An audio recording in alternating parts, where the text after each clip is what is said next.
আমাকে মারে না কেন?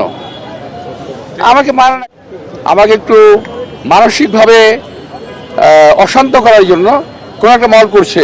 মানে ভাবটা এরকম যে আল্লাহ তাআলা আমার একটা পরীক্ষা নিচ্ছেন, এবং আমি চাই যে আল্লাহ তাআলা যেন আমার ধৈর্য ধরা পরীক্ষাটা, ইলেকশন, যাদের নির্বাচন করার কোনো অভিজ্ঞতা নাই, দেশ পরিচালনার কোনো অভিজ্ঞতা নাই, তারা হঠাৎ করে নির্বাচনে এসে কি করে এত জোর গলায় বলতে পারে যে আমরা নির্বাচনী জাতির বয়স না ওরা?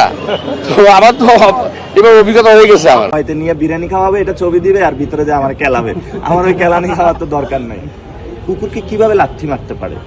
এই জন্য আমি ওই কুকুরটা যদি কোথায় আছে, আমি এটা পাইলে ওই কুকুরটাকে মানে গোসল করাইতাম। এই জন্য সন্ত্রাস, যার কোনো টাকার অভাব নাই, অস্ত্রের অভাব নাই, চান্দার টাকার অভাব নাই, সন্ত্রাস সব কিছু আছে, সে একটা ছেলেকে প্রতিনিয়ত গালাগালি। জায়গাটা হলো অন্য কোনো জায়গায় কিন্তু এত বড় সন্ত্রাস নাই, এত বড় চাঁদাবাজ নাই, এত বড় দুর্নীতিবাজ নাই। ঢাকা ছাড়া কোথাও অন্য টাকা নাই, পয়সা নাই যে আমাকে পিষে ফেলতে চায়। উনি মহিলাদের বোরকা নিয়ে কমেন্ট করা, এগুলাতে অনেক বিদ্রুপমূলক কথা রেখেছেন।